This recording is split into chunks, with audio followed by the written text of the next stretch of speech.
Paz do nosso Senhor Jesus Cristo. Amém. Meus amados irmãos e minhas amadas irmãs, hoje é um culto de consagração, como já foi dito. Sendo um culto de consagração, a pergunta que nós nos fazemos é essa: você e eu temos alguma coisa, temos algo para dar ação de graças ao Senhor? Você e eu temos algo na nossa vida que nos leve a dar ação de graças esta manhã? Então vamos compartilhar inicialmente de cima de Romanos capítulo 8, versículo 28, e depois nós vamos ver como é que o apóstolo Paulo explica isso que ele disse em Romanos, como é que ele explica na carta aos Filipenses. Senhor, nós te agradecemos pela oportunidade de estarmos aqui, pela oportunidade de compartilharmos a sua palavra. Abre a nossa mente, o nosso coração, Senhor, e daqueles também que estarão assistindo esse culto via internet. Permite-nos, Senhor, como já foi dito, que a gente saia daqui hoje transformado. Assim oramos, agradecidos no nome do nosso Senhor Jesus Cristo, e o povo de Deus pode dizer amém. Muito bem. Na carta aos Romanos, depois do apóstolo Paulo falar acerca de vários assuntos, a intercessão ao Espírito Santo e outros assuntos mais que ele trata no capítulo 8, lá no versículo 28, ele diz algo que é essencial para a nossa palavra hoje. Ele diz assim: sabemos que todas as coisas cooperam para o bem daqueles que amam a Deus, daqueles que são chamados segundo o seu propósito. Então vou repetir para entrar na nossa mente e no nosso coração. Sabemos que todas as coisas cooperam para o bem daqueles que amam a Deus, daqueles que são chamados segundo o seu propósito. Eu fico feliz em ver aqui não só as pessoas mais maduras, mas também de ver aqui jovens. Por que razão? Porque essa palavra para os jovens é uma palavra total encorajamento, não é? Então o Senhor é aquele que cuida da nossa vida, como já foi cantado e já foi dito aqui nesse culto hoje. Então aqui o apóstolo Paulo, depois de falar que o Espírito Santo nos assiste na nossa fraqueza, depois de falar que o Espírito Santo nos assiste na nossa fraqueza, agora ele vai falar do plano de Deus, o plano perfeito de Deus, que nos traz convicção, mas uma convicção inabalável. O plano de Deus, ele não é para nos trazer dúvida, ele é para nos trazer convicção a respeito da nossa vida. Então o apóstolo Paulo usa esse termo sabemos, como algo que traz certeza, nada hipotético, nada para nós ficarmos pensando ou duvidarmos, não é nada, o plano de Deus não é nada hipotético, mas é um saber prático para a nossa vida. Se você busca a lógica do mundo, o saber vem de quê? O saber vem de estudar. O saber vem de você se educar a respeito das coisas que existem. Mas o saber de Deus não é algo que vai nos levar a nenhuma filosofia. O saber de Deus, ele existe, ele nos dá, ele nos traz para a aplicação prática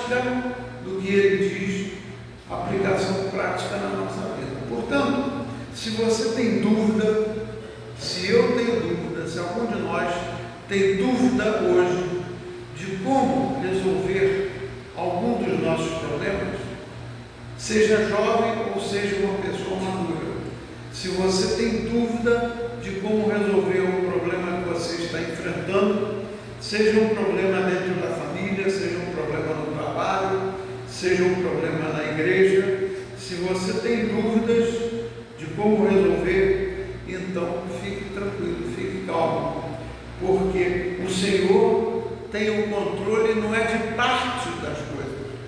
O Senhor não tem o controle somente da temperatura, do clima. O Senhor tem o controle de todas as coisas. Quando se pensa em todas as coisas, certamente algo vai ficar de fora, porque a nossa mente não é tão grande, tão abrangente para a gente saber de tudo o que o Senhor quer. Quando a palavra afirma que Ele tem o controle de tudo, esse tudo vai muito mais além do que a gente imagina. O tudo de Deus, o saber de Deus, Ele vai muito além do que a gente tem a possibilidade de alcançar. Então nós não temos muita alternativa na nossa vida. Ou nós cremos nisso, ou nós temos convicção disso, de que o Senhor está no controle de tudo, ou então simplesmente nós vamos perder a nossa vida. O apóstolo Paulo é muito claro na carta aos Romanos e nas demais cartas. Se não tivermos essa convicção, nós vamos perder, literalmente perder a nossa vida. Como? O tempo vai passar, nós não vamos nos dar conta das maravilhas que Deus quer fazer na nossa vida, e aí o perder a vida vai nos levar a uma eternidade muito triste, Então, eu pergunto, essa é a pergunta-chave. Somente as boas coisas cooperam para o bem daqueles que amam o Senhor?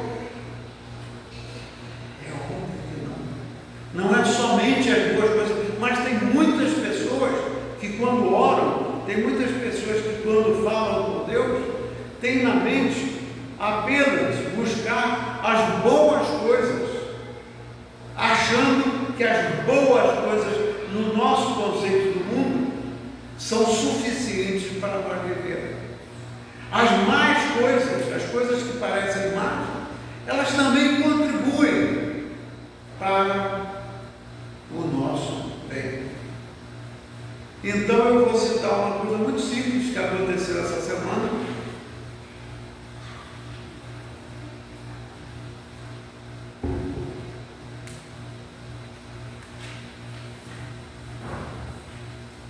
Às vezes a gente se pega nas coisas mais complicadas, mas essa semana aconteceu uma coisa muito simples e que no final aquilo aconteceu para mostrar a realidade dessa palavra de Deus.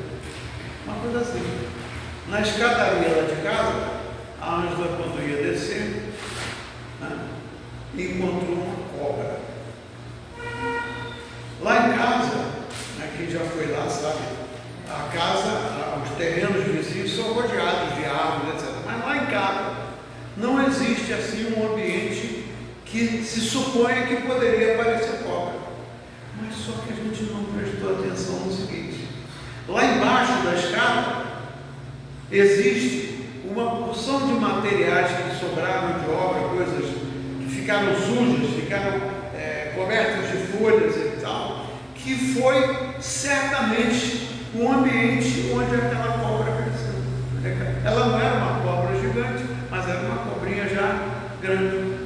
Então veja, aquilo dali contribuiu para o nosso bem. Foi uma cobra, que não é nada de engraçado nem interessante, mas acontece que nos levou a fazer o quê? A providenciar para tirar e limpar aquele ambiente todo, de maneira que não aparecesse mais cobra nem nenhum bicho, nem nenhum outro bicho. Então você vê que a palavra de Deus, ela se aplica tanto nas coisas complicadas da vida, quanto nas coisas supostamente simples.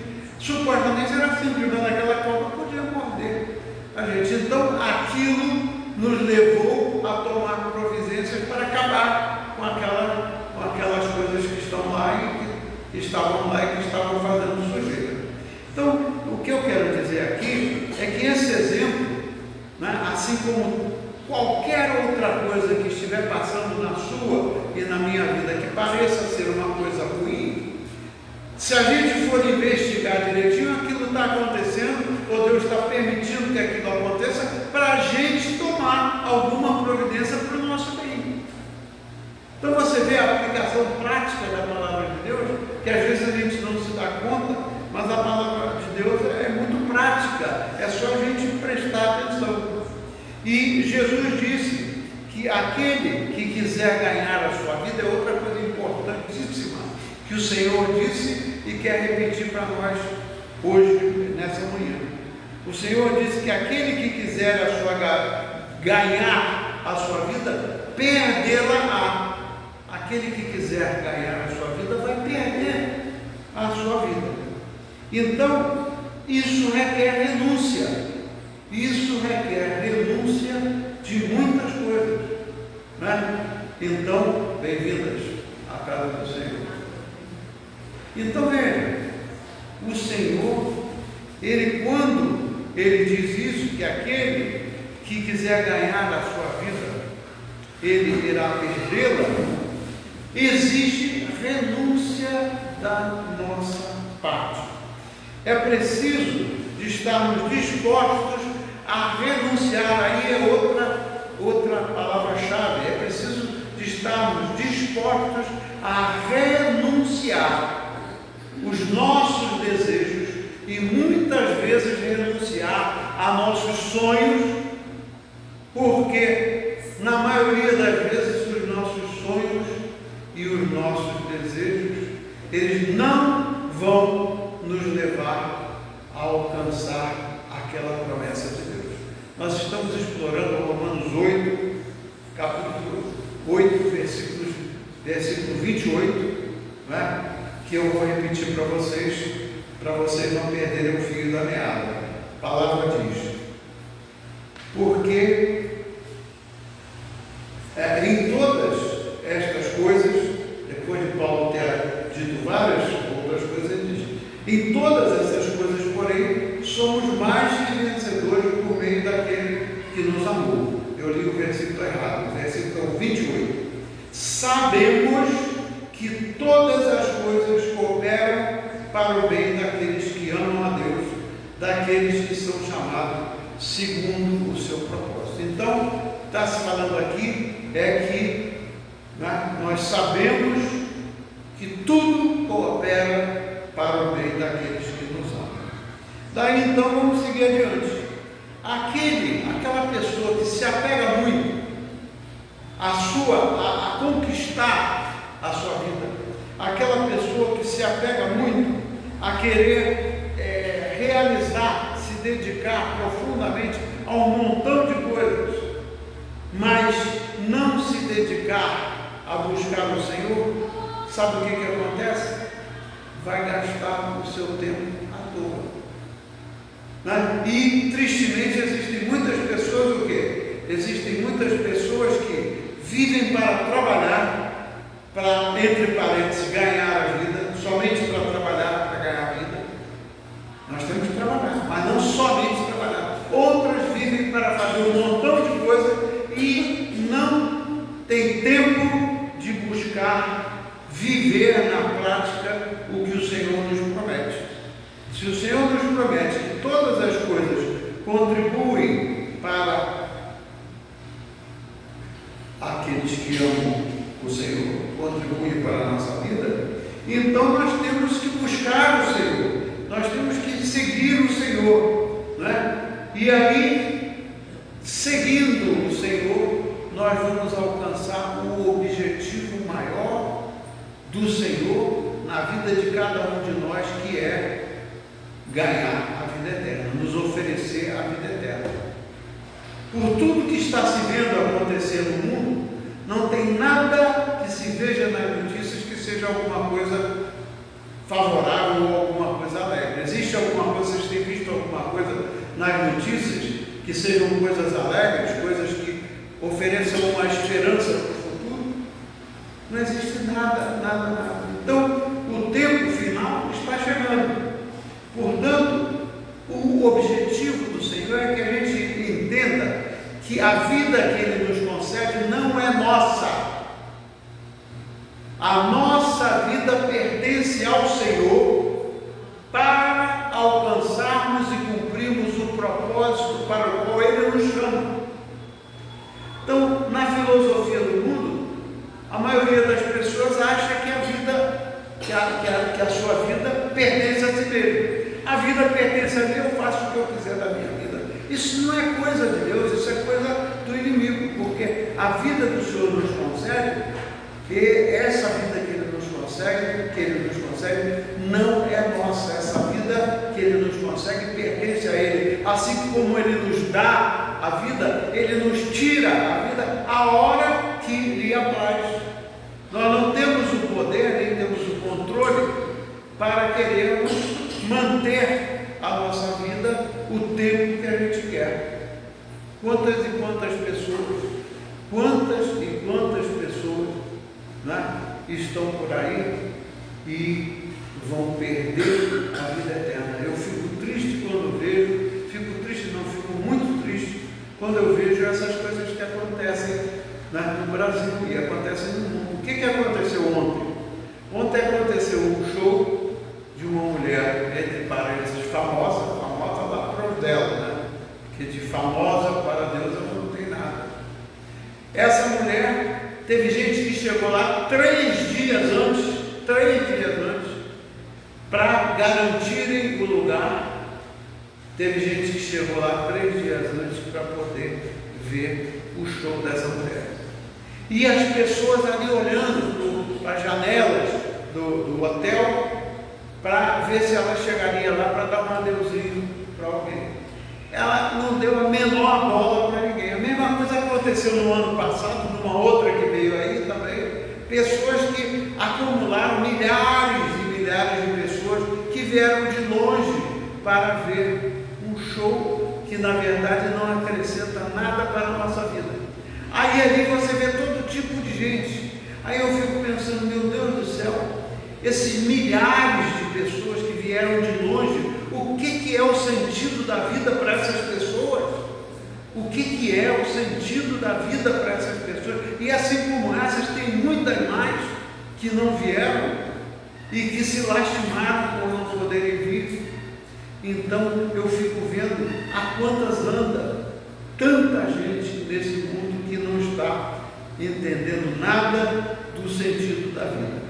Então, quando se fala de saber verdadeiramente quem é o Senhor, conforme Paulo nos ensina, né? Um dos melhores exemplos que eu cito sempre é o exemplo de Jó. Jó, ele era um homem de Deus. Tinha tudo que ele pensava na vida, tinha tudo que ele queria. Tinha um monte de bens, tinha família, era rico, e etc. E um dia Deus permitiu a ele que ele perdesse tudo. O levou a perder tudo, inclusive a perder os filhos, etc. Então, no caso de Jó, aquela aplicação da palavra de Deus que diz: sabemos que todas as coisas contribuem para aqueles que amam o Senhor. Será? Como é que se entende isso na vida de Jó? Se todas as coisas contribuem para aqueles que amam o Senhor, Jó era um homem que amava o Senhor, era um homem de fé. Inclusive, como eu sempre digo, a mulher dele perguntou: o que você está fazendo atrás desse seu Deus aí? E ele nunca perdeu a fé. Os amigos dele foram lá para fazer discursos, etc., mas ele se manteve firme. Mas Deus tinha um propósito na vida de Jó, que não era somente para a vida de Jó, era para a vida dele, mas que ele pudesse dar testemunho para outras pessoas. E o testemunho dele ficou escrito, é um testemunho válido para nós, para todos nós no dia de hoje. No final do livro de Jó, o que acontece? Está lá relatado que Deus falou com Jó, mas Deus não confrontou Jó. Deus falou realmente de quem ele é, o Criador de todas as coisas, etc. Ele lembrou Jó de quem ele é. Aí, naquele exato momento, Jó, um homem que nunca negou a Deus, mas que foi permitido perder tudo na vida dele, o Espírito de Deus tocou o coração de Jó, e Jó disse o quê? Que antes havia ouvido, falou para o Senhor, que antes havia ouvido falar do Senhor, mas que agora, depois daquela revelação de Deus para ele, ele viu o Senhor. Então a pergunta é essa: Jó conhecia o Senhor? Jó até conhecia o Senhor, mas nunca tinha tido aquela experiência de estar face a face com Deus. E aí o que acontece? Jó deu aquele testemunho para aquelas pessoas, e o mesmo testemunho de Jó para aquelas pessoas é dado para nós hoje. Se eu passar por alguma coisa como Jó passou, se algum de nós passar por alguma coisa parecida com aquilo que Jó passou, né? Certamente muita gente vai ter dúvida: ué, onde é que está Deus que está permitindo que isso aconteça? Só que o seguinte, depois que tudo aquilo aconteceu e ele viu o Senhor face a face, o que aconteceu? Deus deu a ele o quê? Deu a ele o dobro de tudo que ele tinha e que perdeu. Então você vê que a maneira como Deus trabalha não é a maneira como o ser humano pensa. A vida de Jó, assim como a nossa vida, pertencia a Deus. Então, a nossa atitude, a nossa cultura nos incentiva a querermos fazer da vida alguma coisa como nossa propriedade. Mas então o que acontece? Quando nós vamos lá na segunda parte do versículo 28 do capítulo 8 de Romanos, depois que ele diz que sabemos que todas as coisas contribuem juntamente para o bem daqueles que amam a Deus, ele aí completa algo que é importantíssimo para nós observarmos. Ele se refere àqueles que amam a Deus como aqueles que são chamados segundo o propósito de Deus.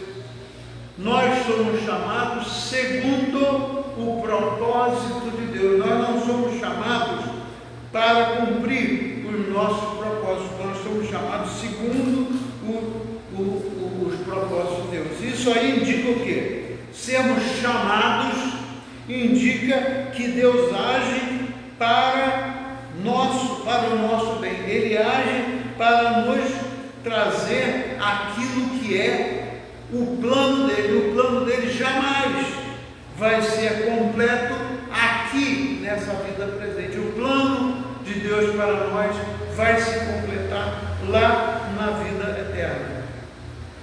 Então, nenhum dos planos de Deus pode ser frustrado, seja na minha vida, seja na tua vida. Coloque isso sempre na mente: nenhum dos planos de Deus pode ser frustrado.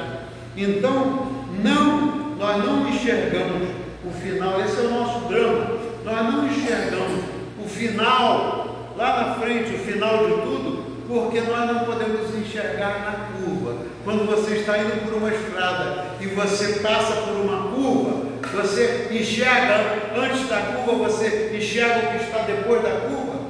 Assim é a nossa vida, meus amados irmãos e minhas amadas irmãs. A nossa vida é cheia de curvas, curvas para a esquerda, curvas para a direita.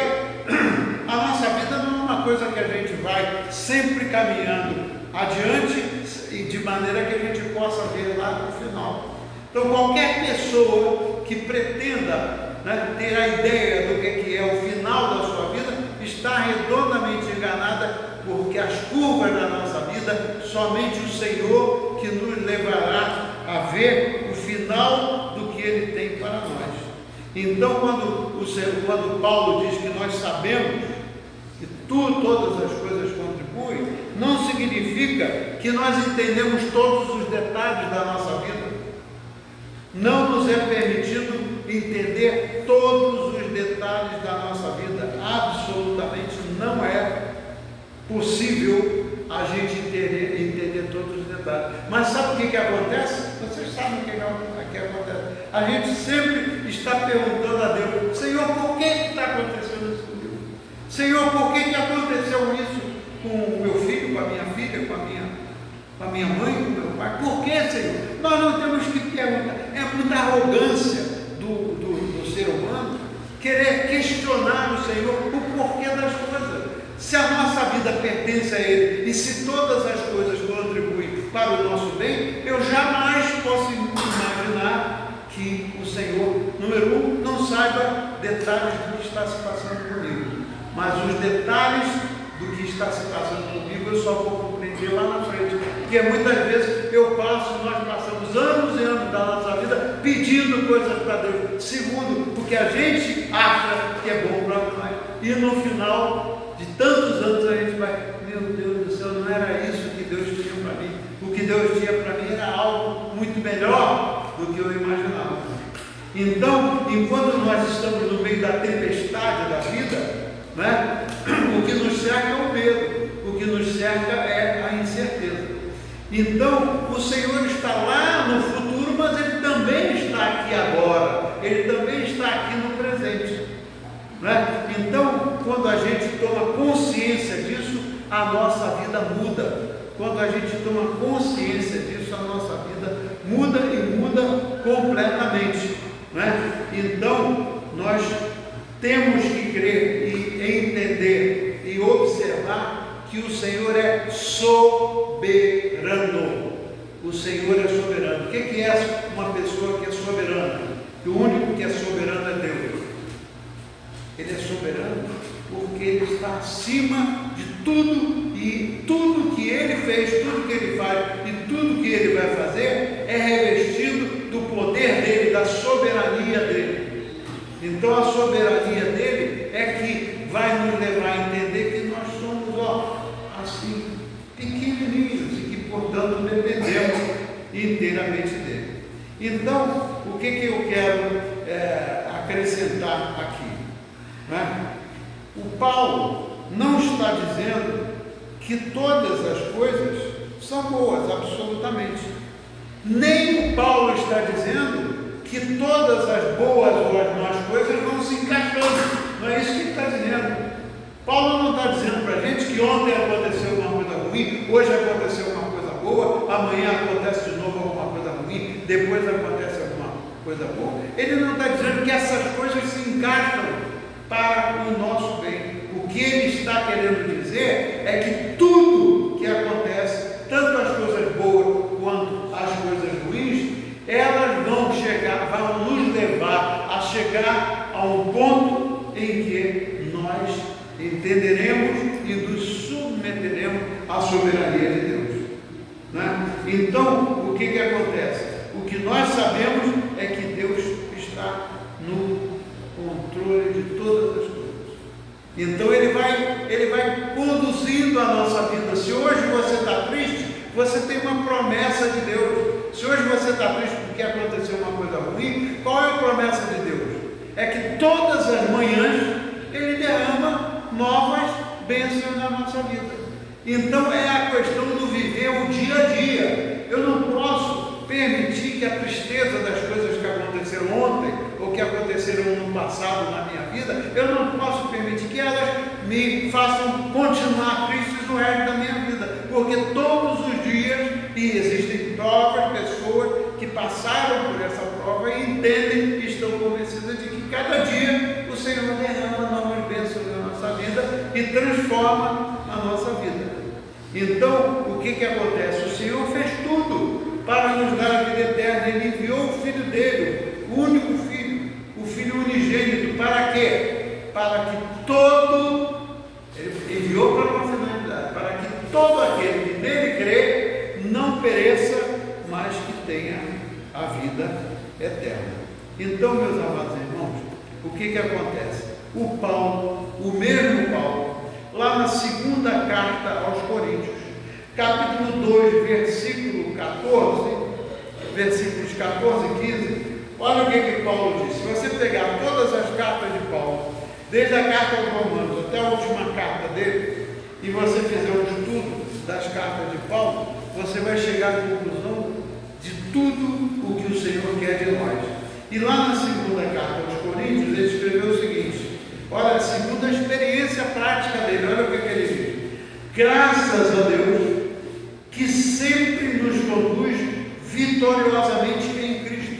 Ele não diz que o Senhor nos conduz vitoriosamente porque somos muito bonzinhos. Ele não diz que nos conduz vitoriosamente porque a gente é capaz de fazê-lo, não.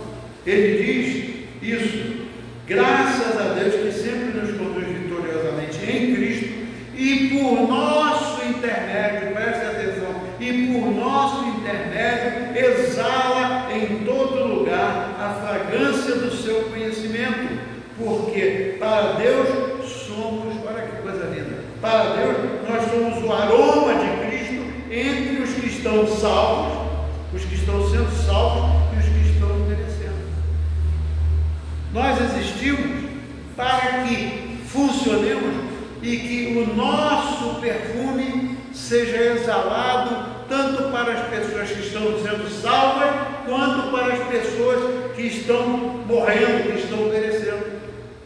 Então veja, eu achar que a minha vida, ela precisa de funcionar para o meu único benefício, é uma estupidez.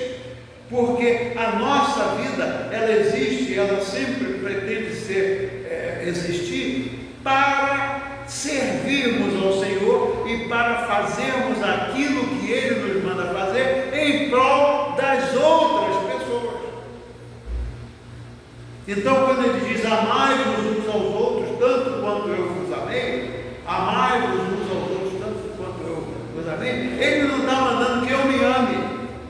Não é isso que Ele está dizendo. Ele está dizendo para nós amarmos as outras pessoas tanto quanto Ele nos amou. Então, o propósito da nossa vida é nós estarmos servindo o Senhor. Estamos servindo o Senhor para quê? Para que Ele nos use como instrumentos dele na vida das pessoas que estão precisando do Senhor, né? Enfim, nós não podemos considerar egoisticamente, né, as coisas como boas ou mais para nós mesmos.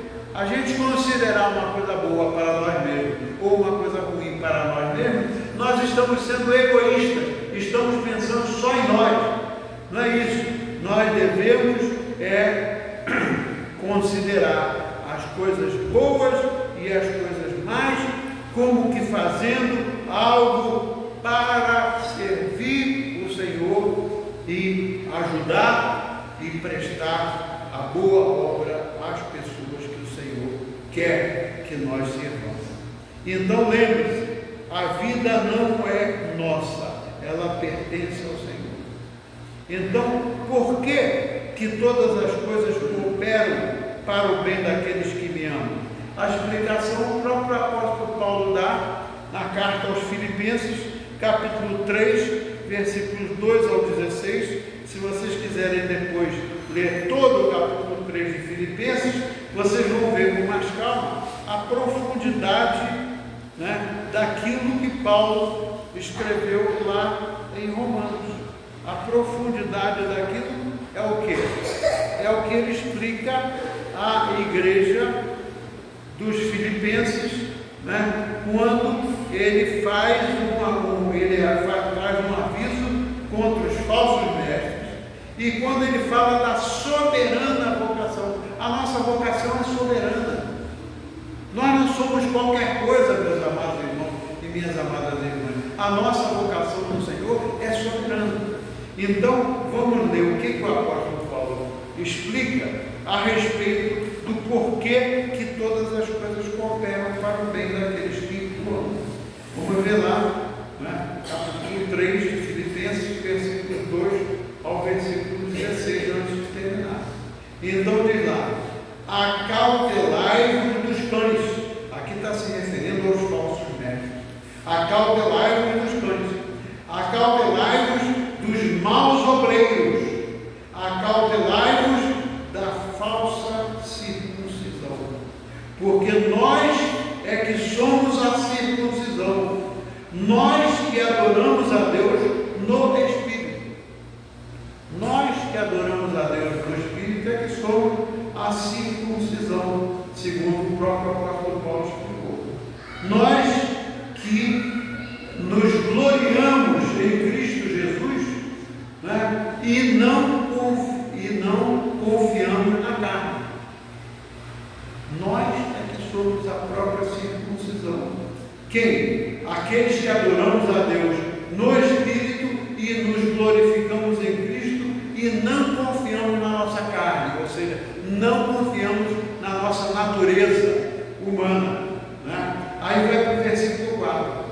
Bem que eu poderia confiar também na carne. Se qualquer outro pensa que pode confiar na carne, veja só, se qualquer outro pensa que pode confiar na carne, eu ainda mais, circuncidado, falando dele mesmo, Paulo, circuncidado no 8º dia da linhagem de Israel, da tribo de Benjamim, hebreu dos hebreus, quanto à lei, fariseu, quanto ao zelo, perseguidor da igreja, quanto à justiça, que é na lei, irrepreensível, ou seja, ele foi educado profundamente na lei. O apóstolo Paulo conhecia tudo a respeito da lei e ele era zeloso a respeito da lei, mas nem por isso ele se garantia, né? Aí vai para o 7. Mas o que para mim, olha que coisa linda, mas o que para mim era lucro, né? Quando ele vivia na carne, mas para mim o que era lucro, isso considerei o quê? O que está escrito aí no versículo 7? E isso considerei perda por causa de quem? Por causa de Cristo. Olha aqui, essa é a fórmula. Mais do que para mim era lucro, isso considerei perda por causa de Cristo. É a atitude que a gente deve tomar na nossa vida. Sim, versículo 8. Deveras, considero tudo como perda. Por causa de quê? Por causa da sublimidade do conhecimento de Cristo Jesus. Conhecer a Jesus Cristo é algo sublime. Por isso é que ele considera tudo que ele considerava lucro, agora ele não considera lucro coisa alguma. Sim, deveras, considero tudo como perda por causa da sublimidade do conhecimento de Cristo Jesus, meu Senhor, por amor do qual, o que aconteceu? O que está escrito aí? Por amor do qual o quê? Por amor do qual perdi todas as coisas e as considero como o quê? Como refúgio para ganhar a Cristo. Esse aí é o segredo para a nossa vida, meus amados irmãos, minhas amadas irmãs. Não temos tempo mais de querer viver para nós ou querer as boas coisas egoisticamente para nós, né? Porque nós, ao conhecermos a Cristo, nós mudamos verdadeiramente de posição. Nós deixamos tudo aquilo que se considerava lucro, passa a ser perda, né? Por amor do qual, falando de Jesus Cristo, meu Senhor, ele é claro, ele chama Jesus de meu Senhor, por amor do qual perdi todas as coisas e as considero como refúgio para ganhar a Cristo. Versículo 9. E ser achado nele, não tendo justiça própria. Todo mundo que bate no peito para dizer, isso aí foi injusto comigo, ou a justiça não permitiria que isso acontecesse. Nós não temos justiça nenhuma. O ser humano não tem justiça de coisa nenhuma, né? Por ser achado nele, não tendo justiça própria, que procede da lei, senão a que é o quê? Aqui é o quê? A justiça que é mediante mediante a fé em Cristo, a justiça que procede de quem? De Deus, baseada onde? Baseada na fé. Essa é a justiça de Deus. Então, versículo 10: para o conhecer, né? E o poder da sua ressurreição. Conhecer o Senhor e conhecer o poder da sua ressurreição e a comunhão dos seus sofrimentos, conformando-me com Ele na sua morte, para de algum modo alcançar a ressurreição dentre os mortos. Está vendo qual é o objetivo que o Senhor tem para nós? Está vendo qual é o plano que o Senhor tem para nós? Quando pela fé a gente aceita e tem a certeza de que Jesus não está morto, que Ele ressuscitou, né? Isso aí, a gente tem que estar solidário com os sofrimentos que Ele passou por nós, né? E conformando-nos com Ele na sua morte. Para quê? Quando a gente se conforma com o Senhor na sua morte, então Ele diz aqui, para que de algum modo eu possa alcançar a ressurreição dentre os mortos. É esse o propósito de Deus, que alcancemos a ressurreição dentre os mortos, ou seja, que alcancemos a vida eterna. Aí, para encerrar, nós vamos ver dos versículos 12 até o 16, a soberana vocação de que ele está falando. Olha só: não que eu tenha já recebido ou tenha já obtido a perfeição, mas prossigo para quê? Prossigo para conquistar aquilo para o que também fui conquistado por Cristo Jesus. Olha que coisa linda. Irmãos, quanto a mim, não julgo havê-lo alcançado, mas uma coisa faço, esquecendo, olha aqui o segredo para nós, esquecendo-me das coisas que para trás ficam, esquecendo-me das coisas que para trás ficam e avançando para as que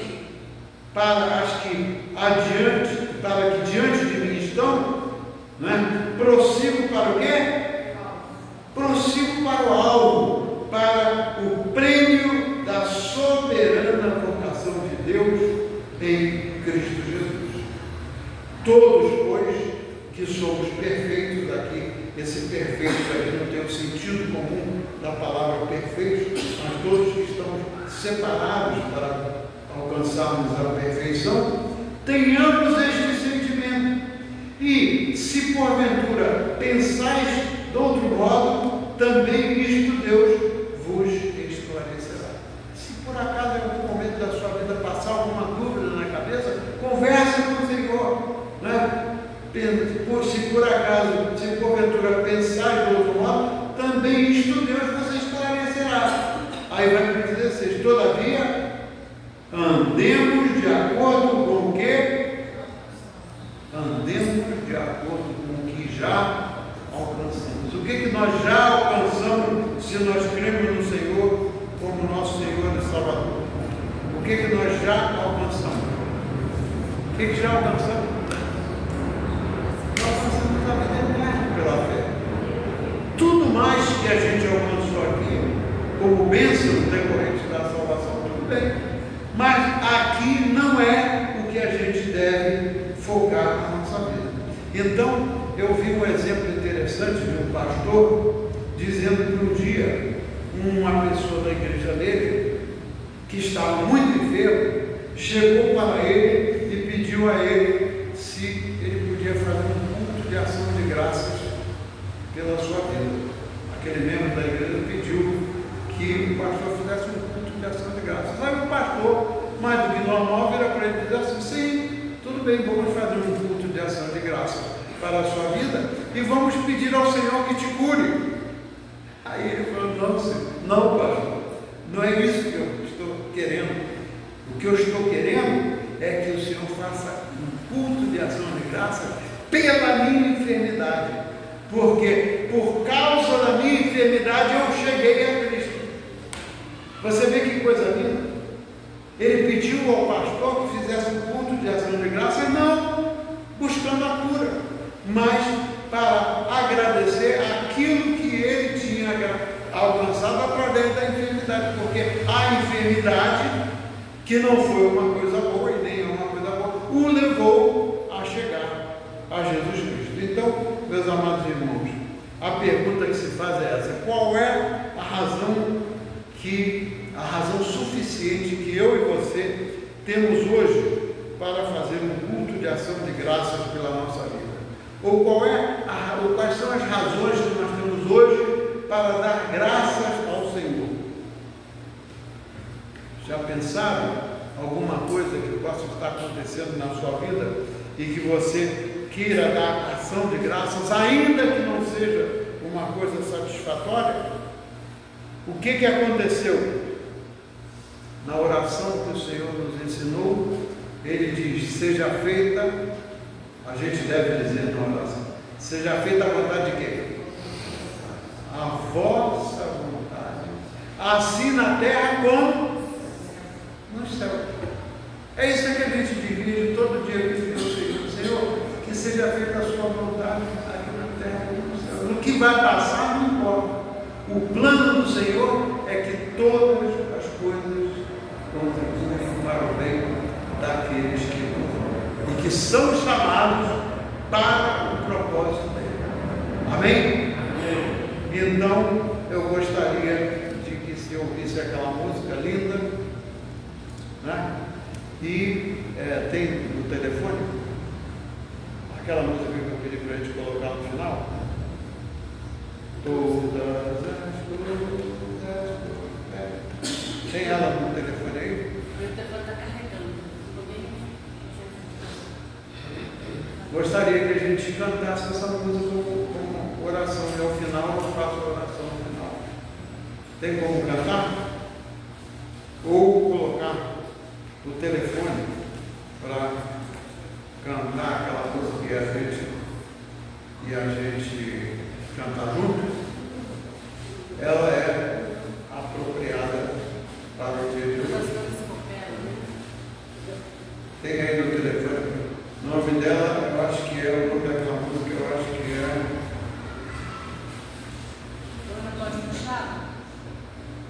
Quem canta essa música é o.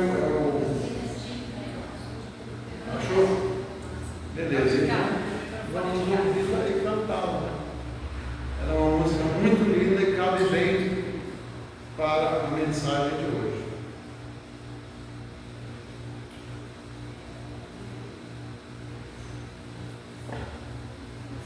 E ao final,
Vamos em paz e o Senhor nos acompanha. Amém?